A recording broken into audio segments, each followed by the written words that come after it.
നമസ്കാരം. പൊളിച്ചെഴുത്തിലേക്ക് സ്വാഗതം. പാതിവില തട്ടിപ്പ്, സ്കൂട്ടർ, തയ്യൽ മെഷീൻ, ഇങ്ങനൊരു ഏർപ്പാടുണ്ടല്ലോ. അത് കേരളമൊട്ടാകെ വലിയ ബഹളമായി. സായി ഗ്രാമം ട്രസ്റ്റിൻ്റെ മേലധികാരിയായിട്ടുള്ള KN ആനന്ദകുമാർ, അദ്ദേഹത്തിൻ്റെ മുൻകൂർ ജാമ്യം ഹൈക്കോടതി നിഷേധിച്ചു. ഒരാളിന് മുൻകൂർ ജാമ്യം കൊടുക്കുക, നിഷേധിക്കുക, ഇതൊക്കെ വലിയ വാർത്തയൊന്നുമല്ല. ആനന്ദകുമാർ വലിയൊരു പബ്ലിക് ഫിഗർ ആയതുകൊണ്ട് അദ്ദേഹത്തിൻ്റെ കാര്യം വാർത്തയായി. ഞാൻ ഈ അദ്ദേഹത്തിൻ്റെ മുൻകൂർ ജാമ്യാപേക്ഷ തള്ളിക്കൊണ്ടുള്ള വിധി നിങ്ങളുടെ മുമ്പിൽ അവതരിപ്പിക്കാൻ കാരണം, ആ വിധി ഒരു പ്രത്യേക രീതിയിലുള്ള ഒരുപാട് പ്രത്യേകതകളുള്ള വിധിയാണ്. മുൻകൂർ ജാമ്യം തള്ളിക്കൊണ്ടാണ് ജാമ്യവും മുൻകൂർ ജാമ്യവും രണ്ട് അപേക്ഷകളുണ്ടായിരുന്നു. കാരണം അദ്ദേഹം അറസ്റ്റ് ചെയ്യപ്പെട്ടു ചില കേസുകളിൽ, അപ്പോൾ അതിന് ജാമ്യം വേണം. ചില കേസുകളിൽ അറസ്റ്റ് ചെയ്യപ്പെടാൻ സാധ്യതയുണ്ട്, അതിന് മുൻകൂർ ജാമ്യവും വേണം. 110 കേസുകൾ നാട് നീളെ ഫയൽ ചെയ്തിട്ടുണ്ട്. അപ്പോൾ ഈ അപേക്ഷയുമായിട്ട് അദ്ദേഹം ഹൈക്കോടതിയിൽ വന്നു. ഇതിനൊക്കെ ക്രിമിനൽ മിസ്ലേനിയസ് പെറ്റീഷൻ എന്ന് പറയും. അത് വന്നത് PV കുഞ്ഞികൃഷ്ണൻ ജഡ്ജിൻ്റെ മുമ്പിലാണ്. അദ്ദേഹം ജാമ്യം കിട്ടാനായിട്ട് ആനന്ദകുമാറിൻ്റെ വക്കീൽ പ്രധാനപ്പെട്ട കാര്യം പറഞ്ഞത്, അദ്ദേഹത്തിന് സുഖമില്ല, 70 വയസ്സാണ്, അദ്ദേഹത്തിന് ബ്ലോക്കുണ്ട്, 90% ബ്ലോക്കുണ്ട് ശരീരത്തിലെ പല ഭാഗത്തായിട്ട്. അപ്പോൾ അതുകൊണ്ട് അദ്ദേഹത്തിന് കൃത്യമായ മരുന്ന്, മോണിറ്ററിങ്, വേണമെങ്കിൽ ആൻജിയോഗ്രാഫി, ഇതൊക്കെ ചെയ്യേണ്ട ആവശ്യമുണ്ട്. അദ്ദേഹത്തിൻ്റെ ട്രസ്റ്റിന് കീഴിൽ പ്രവർത്തിച്ച ഒരാളാണ് അനന്തു കൃഷ്ണൻ. അനന്തു കൃഷ്ണനാണ് ഇതിൻ്റെ മുഴുവൻ ഉത്തരവാദിത്വം എന്ന് എഴുതി അനന്തു കൃഷ്ണനും ബാക്കിയുള്ളവരും ഒക്കെ ആനന്ദകുമാറൊക്കെ ചേർന്ന് ഒപ്പിട്ട ഒരു തീരുമാനവും ഉണ്ട് ട്രസ്റ്റിൻ്റെ. അപ്പോൾ അതുകൊണ്ട് ഡയറക്റ്റായിട്ട് ആനന്ദകുമാർ റെസ്പോൺസിബിൾ അല്ല. കുറച്ച് കാശെന്തോ അദ്ദേഹത്തിൻ്റെ അക്കൗണ്ടിലും വന്നിട്ടുണ്ട്, ഇങ്ങനെ ഈ സ്കൂട്ടറുകാരുടെ. അത് വന്നു എന്ന് വിചാരിച്ചിട്ട് ഇദ്ദേഹം അത് ദുരുപയോഗം ചെയ്യുകയോ എടുത്തുകൊണ്ട് ഓടുകയോ ഒന്നും ചെയ്തിട്ടില്ല. അതവിടെ ഉണ്ട്. ഇപ്പോൾ കേസാണ്, ഇനിയിപ്പോൾ കേസിൻ്റെ വിധി അനുസരിച്ചല്ലേ എന്ത് ചെയ്യണം എന്ന് തീരുമാനിക്കാൻ പറ്റുള്ളൂ. അപ്പോൾ ഇതൊക്കെ വെച്ചിട്ട് ഗൗരവമായ കുറ്റമൊന്നും ആനന്ദകുമാറിൻ്റെ പേരിൽ നിലനിൽക്കുകയില്ല, മാത്രമല്ല സുഖവുമില്ല. അതുകൊണ്ട് ദയവ് ചെയ്ത് ജാമ്യം തരണം. എന്ത് കണ്ടീഷൻ വേണമെങ്കിലും കോടതിക്കിടാം. അതായത് പാസ്പോർട്ട് സറണ്ടർ ചെയ്യണം, എല്ലാ വെള്ളിയാഴ്ചയും അന്വേഷണ ഉദ്യോഗസ്ഥന്മാരുടെ മുമ്പിൽ ഹാജരാവണം, അല്ലെങ്കിൽ വിളിപ്പിക്കുമ്പോഴൊക്കെ ഹാജരാവണം, 2 ലക്ഷം രൂപ സെക്യൂരിറ്റി വേണം, തത്തുല്യമായ 2 ആൾ ജാമ്യം വേണം, തിരുവനന്തപുരം വിട്ട് വേറെ എങ്ങും പോകാൻ പാടില്ല, അല്ലെങ്കിൽ എറണാകുളത്ത് മാത്രം നിൽക്കണം. ഇങ്ങനെ എന്ത് കണ്ടീഷൻ വേണമെങ്കിലാകാം. പ്രായമായ ഒരു മനുഷ്യനല്ലേ, ദയ കാണിക്കണം. ഇതാണ് ആനന്ദകുമാറിൻ്റെ വക്കീലിൻ്റെ വാദം. വാദിച്ചത് നിസ്സാരക്കാരനല്ല, S. രാജീവ് എന്ന വളരെ പ്രഗത്ഭനായ സീനിയർ വക്കീലാണ് കേരള ഹൈക്കോടതിയിൽ. കുഞ്ഞികൃഷ്ണൻ ജഡ്ജ് പറഞ്ഞു, "The important point to be decided in this case is about the jurisdiction of a court to release a person on bail based on his sickness in the light of the first proviso of section 480 of BNS." മനസ്സിലായോ? BNSൻ്റെ 480 section, അതിൻ്റെ subsection 1 അനുസരിച്ച് അതിൽ പറഞ്ഞിരിക്കുന്നു, സ്ത്രീകൾ, കുട്ടികൾ, സുഖമില്ലാത്തവർ, ഇവരെ പോലുള്ളവരൊക്കെ വളരെ വലിയ ക്രൈംസ്, കൊലപാതകം, ബലാത്കാരം, കവർച്ച, ഇതുപോലെയൊക്കെയുള്ളത് ചെയ്യാത്ത ചെറിയ കുറ്റങ്ങളാണെങ്കിൽ സുഖമില്ലാത്ത ആളിന് ജാമ്യം കൊടുക്കണം. ഇതാണ് ഭാരതീയ ന്യായ സംഹിതയുടെ 480 സബ്സെക്ഷൻ 1 പറഞ്ഞിരിക്കുന്നത്. അപ്പോൾ വക്കീലിൻ്റെ വാദം, ഇതിൽ പെടുന്ന ആളാണ് എൻ്റെ കക്ഷി ആനന്ദകുമാർ. അദ്ദേഹത്തിന് സുഖമില്ല എന്നുള്ളത് വ്യക്തമാണ്, മെഡിക്കൽ സർട്ടിഫിക്കറ്റൊക്കെ ഉണ്ട്. സീരിയസ് ആയ കുറ്റം, കൊലപാതകം, ബലാത്കാരം, കൊള്ളിവയ്പ്പ്, ഭവനഭേദനം, ഇതൊന്നും ചെയ്യാത്ത ആളാണ്. ആകെ പൈസയുടെ തർക്കമാണ്, കാശ് തിരിച്ചു കിട്ടിയില്ല. ഇതാണ്. പകുതി വിലയ്ക്ക് സ്കൂട്ടർ തരാമെന്ന് പറഞ്ഞു, കൊടുത്തില്ല. നീ അടച്ച പകുതി വില തിരിച്ചു കൊടുക്കണ്ടേ, അതും കൊടുത്തിട്ടില്ല. ഇതാണ് കേസ്. കൊലപാതകമൊന്നുമല്ല, സമാധാനമുള്ള കേസാണ്. ഇദ്ദേഹത്തെ ജയിലിലിട്ടില്ലെങ്കിലും ഇദ്ദേഹത്തിൻ്റെ ആസ്തികൾ ജപ്തി ചെയ്യുകയോ ട്രസ്റ്റിൻ്റെ ആസ്തികൾ ജപ്തി ചെയ്യുകയോ ലേലത്തിൽ വയ്ക്കുകയോ ഒക്കെ ചെയ്തിട്ട് ഈ കാശ് ഈടാക്കാം. അഷ്ടിക്ക് വൈകയില്ലാത്ത ആളൊന്നുമല്ല. അപ്പോൾ അതുകൊണ്ട് ജാമ്യം കൊടുക്കേണ്ടതല്ലേ? ഇതാണ്. ഇപ്പോൾ ഈ ചോദ്യമാണ് ഞാൻ പരിശോധിക്കാൻ പോകുന്നതെന്ന് കുഞ്ഞികൃഷ്ണൻ ജഡ്ജ് പറയുന്നു. അദ്ദേഹം എഴുതുകയാണ്, Nowadays, there is a general belief in society that if a person is arrested in connection with a case, that person can easily get bail without even seeing the doors of jail if he has a sickness, even if it is pretended. ഒരാളെ arrest ചെയ്താൽ ഈ വന്ന കാലത്ത്, അതാണ് അദ്ദേഹം പറയുന്നത്, nowadays, ഇപ്പോഴത്തെ കാലത്ത് ഒരു പൊതുവിശ്വാസമുണ്ട് ജനങ്ങൾക്ക്. ഒരാൾക്ക് സുഖമില്ല എന്ന് പറഞ്ഞാൽ ജയിലിൻ്റെ വാതിൽ പോലും കാണുന്നതിന് മുമ്പ് അയാൾക്ക് ജാമ്യം കിട്ടും എന്നൊരു ധാരണ പൊതുജനങ്ങൾക്കിടയിലുണ്ട്. അത് യഥാർത്ഥ സിക്നസ് ആവാം, പ്രിട്ടൻഡലും ആകാം. അഭിനയിച്ചാൽ മതി. അസുഖമാണ് എന്ന് അഭിനയിച്ചാൽ ജാമ്യം കിട്ടും എന്നൊരു ധാരണ പൊതുസമൂഹത്തിൽ വന്നിരിക്കുന്നു. Whether a person have the right to get bail even in serious cases based on sickness. Seriously അസുഖമുള്ള ഒരാൾ, അയാൾക്ക് ഓട്ടോമാറ്റിക് ബെയിലിന് അർഹതയുണ്ടോ? I will discuss the matter in detail in this order. ഞാൻ ഈ ഉത്തരവിൽ ഇത് വിശദമായിട്ട് പരിശോധിക്കാൻ തീരുമാനിച്ചിരിക്കുന്നു. No one should think that they can escape the doors of prison by pretending to be sick when they are involved in serious cases with serious allegations. Serious ആയിട്ട് കേസിൽ arrest ചെയ്യപ്പെട്ട ആളിന് ജയിലിൻ്റെ പടി കാണാതെ നേരെ ആശുപത്രിയിലേക്ക് പോകാം, ഒന്ന് അസുഖം അഭിനയിച്ചാൽ മതി എന്നുള്ള ധാരണ തെറ്റാണ് എന്ന് ഞാൻ തെളിയിക്കാൻ പോവുകയാണ്. I am of the considered opinion that if there is a genuine sickness to them, they deserve treatment only through the jail doctor and not by sleeping in a luxury room in a luxury hospital. ഒരാൾക്ക് അസുഖമാണെങ്കിൽ ജയിലിൽ ഡോക്ടറുണ്ട്, ആ jail doctor ചികിത്സിച്ചാൽ മതി. അല്ലാതെ ആ നിമിഷം തന്നെ bail കൊടുത്തിട്ട് ഒരു ലക്ഷറി ഹോസ്പിറ്റലിലെ ലക്ഷറി റൂമിൽ പോയി വിശ്രമിക്കാം എന്ന് ആരും കരുതരുത്. അസുഖം വന്നവരെ ചികിത്സിക്കാനായിട്ട് ജയിലിൽ ഡോക്ടർ ഉണ്ടെന്നേ, ജയിലിൽ സംവിധാനമുണ്ട്. അവർ നിങ്ങളെ പ്രൈമറി ഹെൽത്ത് സെൻ്ററിൽ കൊണ്ടുപോകും, താലൂക്ക് ആശുപത്രിയിൽ കൊണ്ടുപോകും, ജില്ലാ ആശുപത്രിയിൽ കൊണ്ടുപോകും, മെഡിക്കൽ കോളേജിൽ കൊണ്ടുപോകും. എന്ത് വേണമെന്ന് ജയിലിലെ ഡോക്ടർമാർ തീരുമാനിക്കും. ഇയാൾ അസുഖം അഭിനയിക്കുകയാണെങ്കിൽ മെഡിക്കൽ ബോർഡ് കൂടിയിട്ട്, അതായത് 4-5 ഡോക്ടർമാർ കൂടിയിട്ട് ഈ അഭിനയം പൊളിച്ച് കയ്യിൽ കൊടുക്കും. ഇതിനൊക്കെ സംവിധാനമുണ്ട്. അതുകൊണ്ട് എനിക്ക് സുഖമില്ല എന്ന് പറഞ്ഞാൽ ആ നിമിഷം ബെയിൽ കിട്ടും എന്ന് നിങ്ങൾ വിചാരിക്കേണ്ട.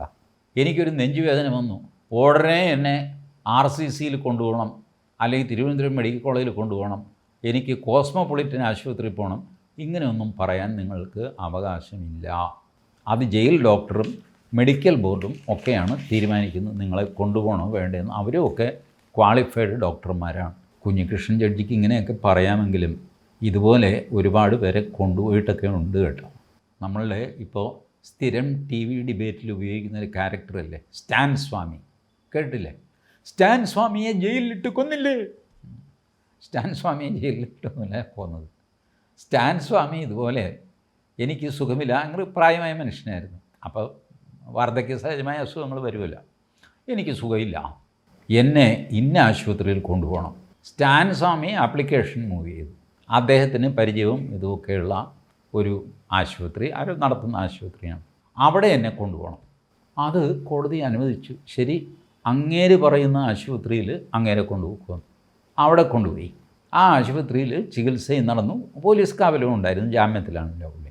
പുള്ളിയുടെ ഇഷ്ടം പോലെ ചികിത്സിച്ചു. പുള്ളി സമാധാനമായിട്ട് മരിച്ചു. ഇതാണ് സ്റ്റാൻ സ്വാമിയുടെ ചരിത്രം. എന്നാൽ എല്ലാവരും വിചാരിക്കുന്നത് പുള്ളിയെ ജയിലിലിട്ടു, ഒരു ചികിത്സയും കൊടുക്കാതെ, പച്ചവെള്ളം കൊടുക്കാതെ കൊന്നുകളഞ്ഞു.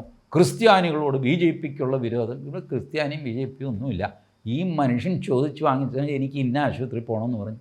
അത് അവിടെ ജസ്റ്റിസ് കുഞ്ഞികൃഷ്ണൻ ഇല്ലാതിരുന്നതുകൊണ്ട് അവിടുത്തെ ജസ്റ്റിസ് പറഞ്ഞു പൊക്കോളൂ, തനിക്ക് എവിടെയാണെന്ന് വെച്ചാൽ, ഇയാളെ എവിടെയാണെന്ന് വെച്ചാൽ കൊണ്ടുപോക്കോ എന്ന് പറഞ്ഞു. കൊണ്ടുപോയിട്ടുണ്ട്. അങ്ങനെ എന്തിന്? നമ്മുടെ കൊറോണ സമയത്ത് സിദ്ദിഖ് കാപ്പൻ ജയിലിലാണ്. സിദ്ദിഖ് കാപ്പൻ എന്നുള്ള മഹാനായ ഇന്ത്യയിലെ പത്രപ്രവർത്തകൻ, അതായത് TVR ഷേണായി, BG വർഗീസ് ഇവരോടൊപ്പം തലപ്പൊക്കമുള്ള ഒരു പത്രപ്രവർത്തകനാണ് സിദ്ദിഖ് കാപ്പൻ. നിങ്ങളയാളെ തീവ്രവാദി എന്നൊക്കെ വിളിക്കും, പക്ഷേ ആൾ പത്രപ്രവർത്തകനാണ്, നമ്പർ 1 പത്രപ്രവർത്തകനാണ്. മനോഹർ മുൾഗാംകർ സിദ്ദിഖ് കാപ്പനോട് ആലോചിച്ചിട്ടാണ് പലപ്പോഴും പുസ്തകങ്ങളൊക്കെ എഴുതിയിരുന്നത്. ഇന്ത്യൻ എക്സ്പ്രസിൻ്റെ പ്രഭു ചാവള സിദ്ദിഖ് കാപ്പൻ്റെ ശിഷ്യനായിരുന്നു. ഇങ്ങനെ എത്രയോ പേരെ പഠിപ്പിച്ച് വലുതാക്കി വലിയ പത്രപ്രവർത്തകരൊക്കെ ആക്കിയ അന്താരാഷ്ട്ര പത്രപ്രവർത്തകനാണ് സിദ്ദിഖ് കാപ്പൻ. സിദ്ദിഖ് കാപ്പൻ UP-യിൽ ഭീകരപ്രവർത്തനത്തിന് പോയി എന്നുള്ള കള്ള ആരോപണമൊക്കെ വെച്ച് ഇതൊക്കെയാണ് ഈ യോഗി ആദിത്യനാഥിൻ്റെ പണി. ഒരു പത്രപ്രവർത്തകൻ യാത്ര ചെയ്യുന്നതിനിടയ്ക്ക് ചെക്ക് പോസ്റ്റിൽ വെച്ച് പിടിക്കുക. അയാളുടെ കൂടെ 3 തീവ്രവാദികൾ ഉണ്ടായിരുന്നു പോലും കാറിൽ. ഉണ്ടായിരുന്നെങ്കിൽ അയാളെന്ത് വേണം? ഉണ്ടായിരുന്നു. അവർ തീവ്രവാദികളാണ്, ഇയാളെന്ത് പിഴച്ചു? അല്ല, അവരെല്ലാവരും കൂടെ ചേർന്നാണ് കാർ പിടിച്ചത്. അത് ചേർന്ന് കാർ പിടിക്കുമ്പോൾ ഇവൻ തീവ്രവാദിയാണോ നമ്മൾ നോക്കുന്നു? നമ്മൾ വണ്ടി കയറാനായിട്ട് 4 പേരും കൂടെ ഒരു ടാക്സി പിടിക്കുന്നു, അതല്ലേ? എന്ത് വാങ്ങിക്കോട്ടെ, ഇത്രയധികം ലോകമറിയുന്ന സിദ്ദിഖ് കാപ്പൻ എന്ന പത്രപ്രവർത്തകൻ, അദ്ദേഹത്തിന് സുഖമില്ല ജയിലിൽ. അദ്ദേഹം പറഞ്ഞു, എന്നെ all India institute of medical സയൻസിൽ കൊണ്ടുപോകണം.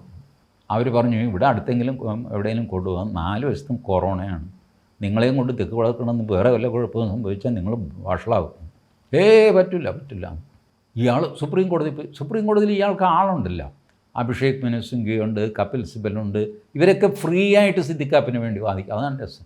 കാരണം ലോകപ്രശസ്ത ജേർണലിസ്റ്റല്ലേ, ലോകപ്രശസ്ത ജേർണലിസ്റ്റിന് നിന്ന് കാശ് മേടിക്കുക ആരെങ്കിലും? ഇല്ല. അപ്പോൾ അങ്ങനെ കപിൽ സിബലൊക്കെ ബഹളം വെച്ചിട്ട് സിദ്ദിഖ് കാപ്പനെ എയിംസിലേക്ക് മാറ്റാൻ തീരുമാനിച്ചു. എയിംസിൽ സ്ഥലമില്ല. എയിംസിൻ്റെ ഡയറക്ടർ പറഞ്ഞു, ഇവിടെ ബെഡെല്ലാം ഫുള്ളാണ്, ഞാൻ എന്ത് ചെയ്യാനാണ്? അപ്പോൾ സുപ്രീം കോടതി പറഞ്ഞു, ഒരു ബെഡ് കാലിയാക്കിയിട്ട് ഇയാളെ അവിടെ കിടത്ത്, കാരണം ഇയാൾ ഇൻ്റർനാഷണൽ പത്രപ്രവർത്തകനാണ്. ഡയറക്ടർ പറഞ്ഞു, ആരെയാണ് പുറത്താക്കേണ്ടത് എന്നുകൂടെ കോടതി പറയണം. കാരണം എന്നെ സംബന്ധിച്ചിടത്തോളം രോഗികളെല്ലാം കൊറോണ പ്രശ്നത്തിൽ കിടക്കുന്ന രോഗികളാണ്. 150 ബെഡ് അവിടെ ഉണ്ടെന്ന് വെച്ചാൽ 150 നിറഞ്ഞിരിക്കുകയാണ്. ഇതിൽ നിന്ന് ഞാൻ നാരായണനെ പുറത്താക്കണോ, മാധവനെ പുറത്താക്കണോ, തോമസിനെ പുറത്താക്കണോ, മുഹമ്മദിനെ പുറത്താക്കണോ? സിദ്ദിഖ് കാപ്പനെ കിടത്തണമല്ലോ, കിടത്താൻ കട്ടിൽ വേണ്ടേ? സുപ്രീം കോടതി പറഞ്ഞു, പോക്രിത്തരം പറയരുത്, ഇവിടെ നിന്ന് കൂടുതൽ വാചകമൊന്നും അടിക്കണ്ട, ആരെങ്കിലും പിടിച്ച് പുറത്താക്കിയിട്ട് സിദ്ദിഖ് കാപ്പനെ നിങ്ങൾ അവിടെ അഡ്മിറ്റ് ചെയ്തു. എന്നിട്ട് ഏതോ ഒരു പാവത്തെ പുറത്താക്കി. All India institute of medical സയൻസിൽ നിന്ന് സിദ്ദിഖ് കാപ്പനെ അവിടെ കിടത്തി. കാരണം ഇൻ്റർനാഷണൽ പത്രപ്രവർത്തകനാണ്. പുറത്താക്കിയത് TG മോഹൻദാസിനാണെന്ന് വെച്ചാൽ അയാളുടെ പ്രാണം പോയി, ആരന്വേഷിക്കാൻ അയാളുടെ കഥ കഴിഞ്ഞു. അവിടെ കയറി സിദ്ദിഖ് കാപ്പൻ കിടന്നു. 3-4 ദിവസമേ കിടന്നുള്ളൂ. പക്ഷേ അവിടെ തന്നെ കിടക്കും എന്നുള്ള വാശിയുണ്ടല്ലോ, അത് നിറവേറ്റി. മറ്റേ ആൾ ചത്തുപോയാൽ പോട്ടെ, അയാളെ ആര് നോക്കുന്നു? അയാളുടെ പേര് പോലും പുറത്തു വന്നില്ല. എയിംസിൻ്റെ ഡയറക്ടർ ധർമ്മസങ്കടം നിങ്ങൾ ആലോചിച്ചു. സുഖമില്ലാതെ കിടക്കുന്ന, കൊറോണ വന്ന് കിടക്കുന്ന ഒരു മനുഷ്യൻ, ഓക്സിജൻ്റെ സപ്പോർട്ടോടുകൂടി കിടക്കുന്ന ഒരു മനുഷ്യനെ ആ സപ്പോർട്ട് എടുത്ത് മാറ്റിയിട്ട് തെരുവിലേക്ക് എറിയുക. അവിടെ കയറി സിദ്ദിഖ് കാപ്പൻ ഞെളിഞ്ഞ് കിടക്കുക. അന്താരാഷ്ട്ര പത്രപ്രവർത്തകൻ. എങ്ങനെയുണ്ട്? ഇതൊക്കെ ചെയ്ത നാടാണ് നമ്മുടെ. ഞാൻ കുഞ്ഞികൃഷ്ണൻ ജഡ്ജിനോട് ബഹുമാനക്കുറവോട് പറയുകയല്ല, ഞാൻ തിരിഞ്ഞു നോക്കിയപ്പോൾ എൻ്റെ ഓർമ്മയിൽ വന്ന സംഭവങ്ങൾ ഞാൻ പറയുകയാണ്, ആരൊക്കെ ഏതൊക്കെ ആശുപത്രിയിൽ പോയി എന്നുള്ളത്. That doesn't means that justice PV Kunhikrishnan is wrong. Something might have happened in the past. That doesn't mean that the present case is weak. No, I will not argue that. The jail doctor can decide whether an expert treatment is necessary or not. They should taste the food inside the jail and not the homemade food that comes in a parcel box from their homes. ഇതാണ് കുഞ്ഞികൃഷ്ണൻ പറയുന്നത്. അവർ ജയിലിലെ food കഴിക്കണം. കുറ്റവാളി റിമാൻഡിലാണ്, judicial കസ്റ്റഡിയിലാണ്. അങ്ങനെയുള്ള ആൾ ജയിലിലെ ഭക്ഷണം വേണം കഴിക്കാൻ, അതിൻ്റെ ടേസ്റ്റ് ഒന്ന് അറിയട്ടെ. അല്ലാതെ വീട്ടിൽ നിന്ന് പാഴ്സൽ കൊണ്ടുവന്ന് തിന്ന് ശീലിക്കേണ്ട. There are facilities in our jail to treat any sort of illness. നിങ്ങൾക്ക് എന്ത് അസുഖമുണ്ടെങ്കിലും അത് ചികിത്സിക്കാൻ നമ്മുടെ ജയിലിൽ ഫെസിലിറ്റി ഉണ്ട്. If there is any casualty, expert treatment also can be given based on the recommendation of jail doctors. Jail ഡോക്ടേഴ്സിൻ്റെ ശുപാർശ അനുസരിച്ച് എന്തെങ്കിലും എക്സ്പേർട്ട് ട്രീറ്റ്മെൻറ്റ് വേണമെങ്കിൽ അതും ജയിലിൽ അറേഞ്ച് ചെയ്യാൻ പറ്റും. No one can overtake the same and go directly to a hospital after being remanded by a court because there are reasonable restrictions to some of the rights of a prisoner, under trial prisoner, when he was in jail. ഇതെല്ലാം bypass ചെയ്തിട്ട് എനിക്ക് സുഖമില്ല എന്ന് പറഞ്ഞ് നെഞ്ചുവേദന അഭിനയിച്ചിട്ട് നേരെ 5-star ഹോസ്പിറ്റലിലേക്ക് വെച്ച് പിടിക്കാൻ ആർക്കും അവകാശമില്ല. This court denied anticipatory bail recently to a politician namely PC George. PC ജോർജിന് ഈ കോടതി മുൻകൂർ ജാമ്യം കൊടുത്തു അടുത്ത കാലത്ത്. Immediately after rejecting bail, he surrendered before the police and it seems that he developed some physical ailments. ഇദ്ദേഹം പോലീസിന് കീഴടങ്ങി, എന്നിട്ട് അദ്ദേഹത്തിന് എന്തോ ശാരീരിക പ്രശ്നം ഉണ്ടായതായിട്ട് പറയപ്പെടുന്നു. And the jurisdictional court was forced to send him to hospital instead of jail. മജിസ്ട്രേറ്റിന് ഇദ്ദേഹത്തെ ജയിലിൽ അയക്കുന്നതിന് പകരം ആശുപത്രിയിൽ അയക്കേണ്ടി വന്നു. Subsequently, he was released by the learned magistrate without even seeing the doors of this jail. ജയിലിൻ്റെ കവാടം കാണാതെ ആ മജിസ്ട്രേറ്റ് PC ജോർജിനെ ജാമ്യം കൊടുത്ത് വിട്ടു. ഇത് ഹൈക്കോടതിയുടെ ശ്രദ്ധയിൽപ്പെട്ടു. ആഫ്റ്റർ ഹിസ് റിലീസ്, PC ജോർജിനെ വിട്ടുകഴിഞ്ഞപ്പോൾ his son openly stated in the media that he was happy because his father usually will not go to the hospital. And he thanked the de facto complainant in that case for filing a complaint so that a full body checkup of his father could be conducted because of his arrest. PC ജോർജിനെ വിട്ടുകഴിഞ്ഞപ്പോൾ PC ജോർജിൻ്റെ മകൻ ഷോൺ ജോർജ് പബ്ലിക്കായിട്ട് മീഡിയയിൽ പറഞ്ഞു, പരാതി കൊടുത്ത് എൻ്റെ അച്ഛനെ ഹോസ്പിറ്റൽ വരെ എത്തിച്ച ആ പരാതിക്കാരനോട് എനിക്ക് നന്ദിയുണ്ട്. എൻ്റെ അപ്പനെ ഞാൻ ഇടം വലം പിടിച്ചിട്ട് പുള്ളി ഒരാശുപത്രിയിലും വരില്ലായിരുന്നു. 74 വയസ്സായി, പലവിധ പ്രശ്നങ്ങളുണ്ട്. എപ്പോൾ എന്ന് പറഞ്ഞു കഴിഞ്ഞാൽ പുള്ളി എനിക്കൊന്നും ഇല്ലടാ എന്നൊക്കെ. PC ജോർജിൻ്റെ സ്വഭാവം നമുക്കറിയാമല്ലോ. എനിക്ക് ഒരു ചുക്കുമില്ല, നീ നിൻ്റെ പാട് നോക്കും പറഞ്ഞു ഇങ്ങനെ അങ്ങ് പോകുന്നു. പക്ഷേ പുള്ളി കഥയ്ക്കുന്നുണ്ട്, പല പ്രയാസങ്ങളും കാണാം നമുക്ക്. ബട്ട് ഈ കാർന്നവർ സമ്മതിക്കേണ്ട ആശുപത്രി പോകാൻ. ഇങ്ങനത്തെ കാർന്നവരെ നമുക്ക് ഇഷ്ടം പോലെ അറിയാമല്ലോ. എനിക്കൊന്നും ഇല്ലടാ, ഞാനിങ്ങും പോകും, പിന്നെ ഡോക്ടറെ അടുത്ത് പോകാൻ നിങ്ങൾക്ക് വേറെ പണിയില്ല, ഇങ്ങനെയൊക്കെ പറയുന്നു. അപ്പോൾ പോലീസ് പിടിച്ചിട്ട് പോലീസുകാർ കൊണ്ടുപോയി ആശുപത്രിയിലാക്കി കഴിഞ്ഞപ്പോൾ PC ജോർജ് നിസ്സഹായനായിപ്പോയി. അവിടെ പോയി കഴിഞ്ഞപ്പോഴാണ് അവർ പറഞ്ഞു ഇങ്ങേര് ആകെ കൂടെ കുഴപ്പത്തിലാണ്, ICUയിൽ കയറ്റണമെന്നൊക്കെ പറഞ്ഞ് 2 ദിവസം ICUയിലൊക്കെ ഇട്ട് എന്തൊക്കെയോ മരുന്നും മന്ത്രമൊക്കെ ചെയ്തിട്ട് പുള്ളി പുറത്തിറങ്ങി. അതിൻ്റെ പേരിൽ പുള്ളിക്ക് ജാമ്യവും കൊടുത്തു, പുള്ളി വന്നു. അപ്പോഴാണ് PC ജോർജിൻ്റെ മകൻ ഷോൺ ജോർജ് പറഞ്ഞത്, പരാതിക്കാരന് നന്ദി, എൻ്റെ അപ്പനെ ഒന്ന് ആശുപത്രിയിൽ എത്തിച്ചല്ലോ, അതുകൊണ്ടൊരു ഫുൾ ബോഡി ചെക്കപ്പൊക്കെ നടന്നു. ഇത് കുഞ്ഞികൃഷ്ണൻ ജഡ്ജ് കാണാനിടയാവുകയും അദ്ദേഹം മനസ്സിൽ ക്ഷുഭിതനാവുകയും ചെയ്തു. This was published in all newspapers and media. This is not only an insult to the de facto complainant but a reminder to the judiciary also. ആ പരാതിക്കാരനെ അപമാനിച്ചത് മാത്രമല്ല, കോടതികൾക്ക് ഒരു മുന്നറിയിപ്പും കൂടെയായിരുന്നു. സുഖമില്ല എന്ന് കേട്ടാൽ അപ്പം തന്നെ ബെയിൽ കൊടുക്കരുത് എന്നുള്ള ഒരു സൂചനയിലാണ് ഈ ഷോൺ ജോർജ് ഇങ്ങനെ ഒരു പരിഹാസവാക്ക് പറഞ്ഞത് എന്ന് ജസ്റ്റിസ് PV കുഞ്ഞികൃഷ്ണൻ കരുതുന്നു. നോക്കണേ, ഷോൺ ജോർജ് പറഞ്ഞു പോയ ഒരു വാക്ക് ആനന്ദകുമാറിന് പാരയായിട്ട് വരുന്നു. ഈ പബ്ലിക് സ്പേസിൽ പലരും പല കമൻറ്റും പറയും. അത് ആ കമൻറ്റ് പറയുന്ന സമയം, അപ്പോഴത്തെ മൂഡ്, അപ്പോൾ അവിടെ ആര് നിൽക്കുന്നു, ഇതൊക്കെ അനുസരിച്ച് വളരെ പഞ്ചിങ് ആയിട്ട് സംസാരിക്കുന്ന ഒരാളാണ് PC ജോർജ്. അദ്ദേഹത്തിൻ്റെ മകനും ഏകദേശം ആ വഴിയിൽ വരുന്നുണ്ട്. അച്ഛൻ്റെ മകനാണല്ലോ. അപ്പോൾ വളരെ പഞ്ചിങ് ആയിട്ട് പെട്ടെന്ന് ചെന്ന് കൊള്ളുന്ന കമൻസ്, ചിരിക്കണോ കരയണോ ചമ്മണോ എന്നൊന്നും അറിയാതെ നമ്മൾ വിഷമിച്ചു പോകുന്ന ചില കമൻസ് ഒക്കെ പറയും. അതിൻ്റെ കൂട്ടത്തിലൊരു കമൻ്റ് ആയിരിക്കണം ഇത് ഹൈക്കോടതി കോഗ്നൈസൻസിൽ എടുക്കരുതായിരുന്നു. ഇതുപോലെ അവിടെ ഇവിടെയൊക്കെ പറഞ്ഞു, അയാൾ പറഞ്ഞു, ഇയാൾ പറഞ്ഞു, അതൊരു കോടതിക്കിട്ടൊരു വെപ്പാണ്, ആക്കിയതാണ്. I don't think it is appropriate for the high court to take cognisance of public statements, that too by politicians. See, they may criticise the court, they may even ridicule the court. അടുത്ത കാലത്ത് supreme കോടതി ചോദിച്ചിരുന്നു, are we so sensitive, are we so touchy that no one should criticize us, but no one should mock at us എന്നൊക്കെ ചോദിച്ചിരുന്നു. But then supreme കോടതി ഇത് ചെയ്യാറുണ്ട് കേട്ടോ. അവരെ എന്തെങ്കിലും കുറ്റം പറഞ്ഞു കഴിഞ്ഞാൽ അവർക്കും ദേഷ്യം വരും. എന്ത് വാങ്ങിക്കോട്ടെ. അപ്പോൾ കുഞ്ഞികൃഷ്ണൻ പറയുന്നു, ഇത് ഞാനൊരു വാണിംഗ് ആയിട്ട് എടുക്കുന്നു. These two bail applications are filed by one and the same person, and therefore I am disposing of these bail applications by a common order. മുൻകൂർ ജാമ്യവും സാധാരണ ജാമ്യവും ഇത് രണ്ടും ചേർത്തിട്ട് ഞാൻ ഒന്നായിട്ട് പരിഗണിക്കുന്നു. ആനന്ദകുമാറിൻ്റെയാണ് 2 ജഡ്ജ്മെൻറ്റും. പിന്നെ ഇതിൻ്റെ മറ്റേ മെറിറ്റിലേക്ക് അദ്ദേഹം കടക്കുന്നു. ആനന്ദകുമാറിൻ്റെ വാദം എന്താണെന്ന് വെച്ചാൽ, ഞാൻ ഈ പറഞ്ഞ നാഷണൽ NGO കോൺഫെഡറേഷൻ്റെ മാനേജിങ് ട്രസ്റ്റിയാണ്. ബട്ട് ഇത് ഈ ഓപ്പറേഷൻ മുഴുവൻ നടന്നത് ആനന്ദു കൃഷ്ണനാണ് നടത്തിയത്. അയാളെ അതിന് ചുമതലപ്പെടുത്തിയിരുന്നു. അതിന് ഒരു ട്രസ്റ്റ് ഡീഡും ഉണ്ടാക്കി. Shri Ananthu Krishnan, the sole proprietor of professional service innovations, is responsible for handling all financial transactions related to the 50% subsidized supply of laptop, two-wheelers and sewing machines to the members of the National NGO Confederation. ഇപ്പോൾ national NGO കോൺഫെഡറേഷൻ്റെ കീഴിൽ വരുന്ന ഈ ഒരു scheme, 50% scheme, ആ സ്കീമിൻ്റെ soul പ്രൊപ്രൈറ്ററായിട്ട് Ananthu കൃഷ്ണനെ വെച്ചു എന്ന് പറഞ്ഞിട്ട് ട്രസ്റ്റിൽ ഡീഡുണ്ട്. അപ്പോൾ അനന്തുവാണ് എല്ലാത്തിനും ഉത്തരവാദി, ആനന്ദകുമാർ ഉത്തരവാദിയല്ല.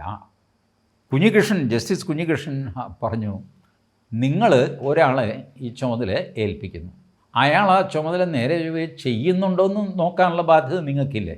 അതോ അയാളെ ഏൽപ്പിച്ച് നിങ്ങൾ കഴിഞ്ഞോ? അങ്ങനെയാണ് പിന്നെ നിങ്ങൾ അയാളെ ഏൽപ്പിക്കേണ്ട കാര്യം എന്താ? അയാൾ സ്വന്തമായിട്ടങ്ങ് ചെയ്യുമായിരുന്നല്ലോ. നിങ്ങൾ അയാളെ ഏൽപ്പിച്ചു എന്ന് പറഞ്ഞു കഴിഞ്ഞാൽ അതിൻ്റെ സൂപ്പർവിഷൻ്റെ ബാധ്യത നിങ്ങൾക്കുണ്ട് എന്നാണ് ഇതിനർത്ഥം. TG മോഹൻദാസിന് കേരള ഹൈക്കോടതി ഒരു ജോലി ഏൽപ്പിച്ചു കഴിഞ്ഞാൽ കേരള ഹൈക്കോടതിക്ക് പിന്നെ അതിനകത്ത് യാതൊരു ബന്ധവുമില്ല എന്ന് പറയാൻ പറ്റുമോ? ഹൈക്കോടതി വെച്ച ഒരാളാണ് കമ്മീഷനോ റിസീവറോ ആരാണെന്ന് വെച്ചാൽ അയാളാണ് മോഹൻദാസ്. അയാൾ ആ ജോലി ചെയ്തോ ഇല്ലെന്ന് നോക്കേണ്ടത് കോടതിയുടെ ബാധ്യതയാണ്, നോക്കണം. അത് അനന്തകുമാർ നോക്കിയില്ല. അതുകൊണ്ട് അനന്തകുമാറും കുറ്റക്കാരനാണ്, ഉത്തരവാദിയാണ്. കുറ്റക്കാരനാണോ ഇല്ലെന്നുള്ളത് പിന്നെ കണ്ടുപിടിക്കാം. ഉത്തരവാദിത്തത്തിൽ നിന്ന് കൈകഴുകാൻ അനന്തകുമാറിന് ആവില്ല എന്ന് ജസ്റ്റിസ് കുഞ്ഞികൃഷ്ണൻ കണ്ടെത്തി. മാത്രമല്ല അദ്ദേഹത്തിന് സുഖമില്ല എന്നുള്ള പോയിൻറ്റിൽ കുഞ്ഞികൃഷ്ണൻ പറയുന്നു, director general of prisons and correctional services, അതായത് നമ്മുടെ ജയിൽ ഡയറക്ടർ DGP, അദ്ദേഹം കൊടുത്ത ഒരു സത്യവാങ്മൂലമുണ്ട്. അതിൽ എന്തൊക്കെയാണ് ജയിലിൽ, കേരളത്തിലെ ജയിലുകളുള്ളത് എന്ന് പ്രത്യേകം പറയുന്നുണ്ട്.